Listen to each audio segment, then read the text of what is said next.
Details చూస్తే Hyderabad metro 7 వసంతాలు పూర్తి చేసుకుంది. ప్రయాణికులను వేగంగా సురక్షితంగా గమ్యస్థానాలకు చేర్చుతూ విజయవంతంగా ముందుకు సాగుతోంది. అందుకే ఉద్యోగులు విద్యార్థులతో పాటు సాధారణ ప్రజలు సైతం పెద్ద ఎత్తున మెట్రోను ఆశ్రయిస్తున్నారు.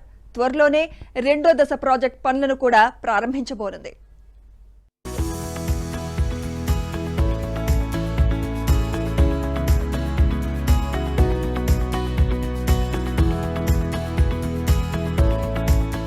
హైదరాబాద్ వాసులకు సురక్షితమైన వేగవంతమైన ప్రయాణాన్ని అందిస్తున్న మెట్రో రైలు మొదటి దశ ప్రాజెక్టుకు నేటితో 7 ఏళ్లు పూర్తయ్యాయి. 2017 నవంబర్ 28న ప్రధాని మోదీ చేతుల మీదుగా లాంఛనంగా ప్రారంభమై ప్రజలకు నిరంతరాయంగా సేవల్ని అందిస్తోంది. విశ్వనగరంగా రూపుదిద్దుకుంటున్న హైదరాబాద్ లో రోజురోజుకు జనాభా పెరిగిపోతోంది. ఉపాధి, ఉద్యోగం, ఉన్నత చదువుల నిమిత్తం దేశంలోని వివిధ ప్రాంతాలకు చెందిన ప్రజలు నగరానికి వలస వస్తూ ఉండటంతో ఎక్కడ చూసినా రద్దీనే కనిపిస్తోంది. ఇదే క్రమంలో వాహనాల సంఖ్య అంతకంతకు పెరిగిపోతూ ఉండటంతో రోడ్లపై ట్రాఫిక్ సమస్య ఏర్పడుతోంది. వర్షాలు కురిసిన సమయంలో వాహనదారులు నరకయాతన పడుతుంటారు. ఈ నేపథ్యంలో నగరంలో మెట్రో రైలు అందుబాటులోకి వచ్చిన తర్వాత ట్రాఫిక్ ఇబ్బందులు కాస్త తగ్గుముఖం పట్టాయి.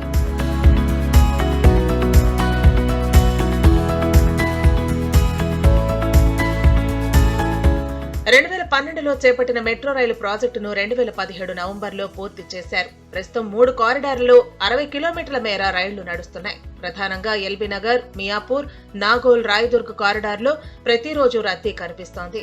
రోజువారీగా రాకపోకలు సాగిస్తున్న 4.80 లక్షల మందిలో 4.20 లక్షల మంది ఈ 2 కారిడార్లలో ప్రయాణిస్తున్నట్లు అధికారులు చెబుతున్నారు. 2017 నుంచి ఈ ఏడాది నవంబర్ 25 వరకు 63.40 కోట్ల మంది ప్రయాణించినట్లు పేర్కొన్నారు. స్టేషన్లకు అనుసంధానంగా ఆర్టీసీ ఫీడర్ సర్వీసులతో పాటు స్విత, మెట్రో రైడ్ సంస్థలతో L&T ఒప్పందం కుదుర్చుకుని ప్రయాణికులకు first mile, last mile connectivity కింద సేవలందిస్తూ ఉండటంతో మెట్రోకు రోజురోజుకు ఆదరణ పెరుగుతోంది. మరోవైపు ఎప్పటికప్పుడు ఆఫర్లు కూడా ప్రకటిస్తూ ఉండటంతో మెట్రో ప్రయాణానికి ప్రజలు ఆసక్తి చూపుతున్నారు. ఉద్యోగులు, విద్యార్థులతో పాటు సాధారణ ప్రజలు పెద్ద ఎత్తున మెట్రోను ఆశ్రయిస్తూ ఉండటంతో నిత్యం రైళ్లు, స్టేషన్లు జనంతో నిండిపోతున్నాయి.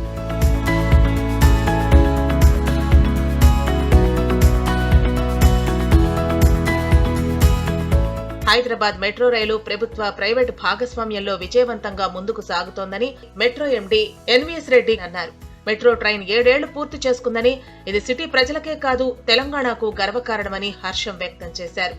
First time in the world, as you're all aware, I keep repeating this is the world's largest metro rail project in public-private partnership. No other city in the world could do a project of this magnitude in public-private partnership. Our friend Mr. KV Reddy has already mentioned the world's largest investment by a private company in a mass transit system which is not normally financially viable. It takes a long many years actually for any metro system to become financially viable. They have achieved it, and but for L&T this project would not have seen the light of the day. And I am on behalf of government of Telangana and government and the people of Hyderabad, from the bottom of my heart I thank L&T management for this great endeavor, for giving this wonderful gift for Hyderabadis. Metro rail విస్తరణలో భాగంగా రెండో దశ ప్రాజెక్టును ముందుకు తీసుకువెళ్లడానికి రాష్ట్ర ప్రభుత్వం వేగంగా అడుగులు వేస్తోంది. త్వరలోనే పనులు కూడా ప్రారంభం కానున్నాయి. 76.4 కిలోమీటర్ల పనులను 24,269 కోట్లతో చేపట్టేందుకు అంతా సిద్ధమైందని ఎండీ ఎన్వీఎస్ రెడ్డి తెలిపారు. 5 corridors immediately we have taken up. 76.4 kilometers we are going to do, and we are extending the existing one. Airport మెట్రోకి అన్ని ఎగ్జిస్టింగ్ కారిడార్స్ని, ఎక్స్టెండెడ్ కారిడార్స్ని కూడా కలుపుతూ ఉన్నాము. రఫ్లీ మొత్తం 24,269 crore we are going to spend on phase 2. 24,269 కోట్ల రూపాయలు ఖర్చు పెట్టబోతా ఉన్నాము. మొత్తంగా హైదరాబాద్ వ్యాప్తంగా మెట్రో రైలు సేవలను అందించాలనే లక్ష్యంతో రేవంత్ సర్కార్ ముందుకు సాగుతోంది. మెట్రో విస్తరణను వేగవంతంగా పూర్తి చేసి హైదరాబాద్ బ్రాండ్ ఇమేజ్ ని మరింతగా పెంచేందుకు కృషి చేస్తోంది.